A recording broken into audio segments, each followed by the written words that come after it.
Bom, continuando com este pequeno vídeo sobre constantes e operadores, vamos primeiro falar então sobre constantes, né? Uma constante é um valor que normalmente não muda, né? É o que a gente faz quando a gente trabalha com matemática, a gente diz que π é 3,14, 15, 926 e assim vai, né? É uma coisa que sempre vai se repetir. E às vezes, para evitar que toda vez que eu tiver que me referir a π, aí eu tenho que colocar este número para fazer uma operação com ele, eu poderia criar, então, uma constante chamada π. Então, para evitar, né, toda vez eu ter que fazer isso, né, observem esse programa aqui, né, que calcula o tamanho da circunferência com 3 raios diferentes, 3, 5 e 7. Então, aqui ele está multiplicando 2πr, né, 2 vezes π vezes r, que muda, né, 3, 5 ou 7 em cada vez. E o computador vai mostrar esses valores, né, do tamanho da circunferência.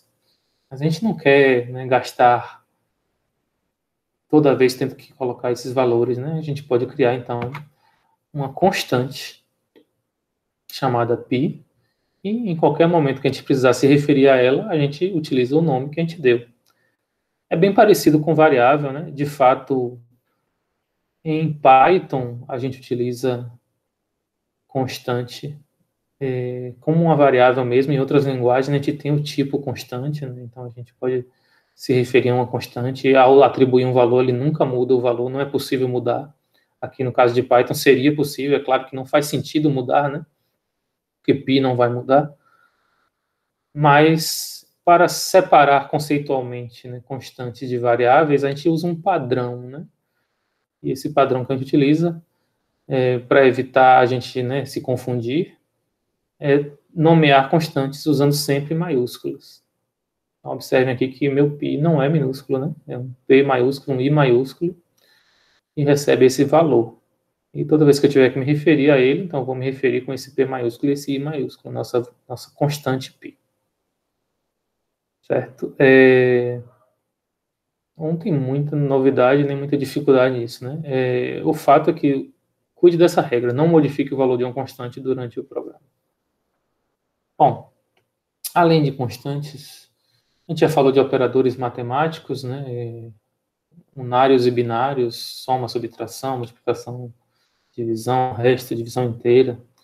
Eu queria falar de alguns operadores especiais, que na verdade algumas linguagens não os têm, mas linguagens como C e Python têm esses operadores que são úteis, que são os operadores de incremento e decremento. E desculpe, eu acabei me esquecendo desse slide. Esse slide aqui é um exemplo, né, de uso de constantes, né? Que eu tenho usando constantes, né, para conter números. Eu posso usar constante para conter símbolos, por exemplo. Eu poderia ter unidades como metro, quilômetro e guardá-los na forma de textuais M ou KM, né, entre apóstrofos, para usar de acordo com a necessidade, né, em um programa. Então, imagina que você está fazendo um programa para um supermercado, você vai fazer, você vai ser necessário guardar essas unidades, né, então você pode usar constantes para elas, né, unidade de massa, unidade de volume e por aí vai. Aqui, mensagem pode ser uma constante de algo que se repita frequentemente. Então, eu posso criar, por exemplo, MSG aqui, colocar esse texto, né, como valor da constante mensagem, MSG. E esse texto pode ser repetido toda vez de uma maneira bem simples, né? Em vez de eu ter que toda vez escrever informe um número inteiro positivo, eu posso simplesmente botar MSG no lugar disso tudo. Mas, desculpem, voltando ao que eu queria falar, né, de operadores, né, os operadores especiais que são importantes na linguagem Python, assim como em outras linguagens, como C, Java, são os operadores de incremento e decremento, né? O operador de incremento consiste em aumentar um dado valor, e o decremento é reduzir esse valor.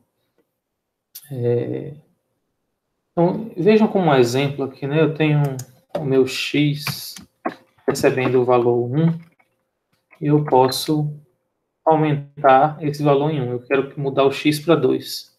Obviamente, poderia fazer assim, 2. Depois eu poderia fazer 3. Mas aí eu teria que saber todos os números que vêm à frente. Eu não quero isso. Eu quero, de uma maneira simples, que o próximo valor de x assuma o seu valor anterior mais 1. Então, esse é o operador, esse é um incremento típico, né? Que a gente utiliza sem operador, né? Faça x receber x mais 1. Atribua a x o valor de x mais 1. Então, nessa hora, se eu colocar aqui o valor de x, ele vai ser 4. Se eu fizer de novo, faça x igual a x mais 1. Obviamente, ele vai ser 5 agora, nesse momento. Então, eu posso incrementar valores de uma maneira bem simples. Simplesmente atribuindo o valor de x a x mais 1. Só que em Python, a gente tem uma maneira fácil de fazer isso. Que é assim. X mais igual a 1. Eu estou dizendo, atribua, incremente 1 em x. Então, esse é o operador incremento. Se vocês olharem agora, x vai conter o valor 6. O incremento pode ser unitário, mas eu poderia fazer incrementos de 2 em 2, de 3 em 3. Por exemplo, se eu fizer aqui x igual a x mais 3, o atual é 6, claro, né? Obviamente o valor de x vai ser 9.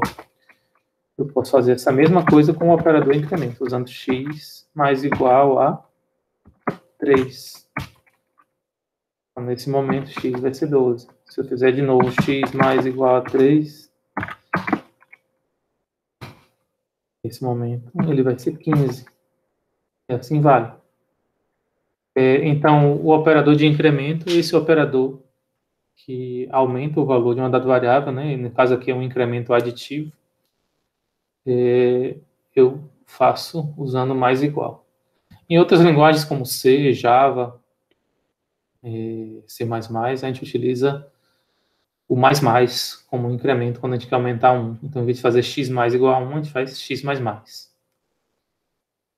Claro que se eu quiser fazer um incremento nessas outras linguagens desse jeito, né? Como eu fiz agora aqui de 3 em 3, aí eu não poderia usar o mais, teria que ser como eu fiz aqui. Certo? Eu tenho também, além do operador incremento, o operador decremento. Então, eu posso fazer x menos igual a 3, que é equivalente a subtrair 3 do valor atual dele. Eu poderia fazer isso da mesma forma sem o operador decremento. Fazer igual a x recebe x atribuído o valor de x menos 3. Nessa hora x vai receber o valor 9, né, que era o valor atual dele menos 3. Então, eu posso usar o operador incremento e o operador decremento. E essas coisas são muito utilizadas, né, em estruturas de repetição. Quando a gente está querendo repetir uma operação várias vezes, a gente sempre precisa alterar e aumentar o valor de uma variável em 1, ou reduzir em 1, ou pular de 2 em 2, se a gente estiver trabalhando com números pares ou ímpares. Então, essa é uma coisa bem comum, né, no caso de linguagens como o Python, né, trabalhar com operador de incremento e decremento. Repare que existe uma sofisticação na linguagem em relação a esses operadores. Eu não preciso fazer operadores apenas com soma e subtração. Eu posso fazer operadores com multiplicação e divisão também. Então, observem aqui o operador num mais igual a 10 significa que eu estou querendo somar, quero adicionar, quero incrementar 10 ao valor atual de num 1. Agora, quando eu faço num 2 vezes igual a 10, isso não quer dizer que eu quero mais somar 10. Eu quero agora multiplicar 10 ao valor atual de num 2. Então, por exemplo, no caso de x igual a 30, né? Se eu fizer aqui x igual a 30 e usar o operador do incremento multiplicativo x vezes igual a 10, então quer dizer que eu vou multiplicar o valor atual de x por 10. No caso aqui, é óbvio que vocês sabem, né, que o valor de x ao final será 300, não é isso? Se eu fizer de novo, x vezes igual a 10, novamente, ele vai ter o seu incremento multiplicativo. Então, isso aqui é muito útil em caso de algumas operações matemáticas, quando a gente está trabalhando com números fatoriais, às vezes isso é útil também. Não tão comum como incremento e decremento, né, como vocês viram no slide anterior. A gente também tem o operador do decremento divisivo, né, que é o barra igual. Né? Fazer o barra igual é simplesmente similar a repetir, né, aquele número dividido por algo e atribuir ao seu novo valor. Né? Então, se eu fizer x barra igual 100, o valor atual de x é 3.000, então, fácil de ver, né, qual vai ser o novo valor de x, né? Vai ser 30, mas observe quando a gente trabalha com operador divisível, né? Por padrão, a divisão que é feita é a divisão real. Se eu quisesse trabalhar lá com divisão inteira, eu teria que fazer o operador divisivo de divisão inteira, né? Certo? Enfim, são coisas que a gente não usa tanto, né? Mas se vocês acharem que há necessidade de usar, tem esses operadores compostos aí com atribuições especiais. Mas, de fato, nós usamos mesmo, são esses aqui, o x mais igual a 1, o x menos igual a 1, esses são usados o tempo todo. E às vezes a gente usa x mais igual a 2, x menos igual a 2, ou 3, dependendo da situação, em dadas condições, né? Não é tão comum, mas às vezes, como eu dei o exemplo, né, para trabalhar com números pares, a gente pode usar x mais igual a 2, por exemplo. Bom, seguindo adiante, né, eu vou parar nesse momento aqui com esse vídeo, antes da gente começar com operadores de entrada, ou com instruções de entrada e saída. Daqui a pouco a gente retorna.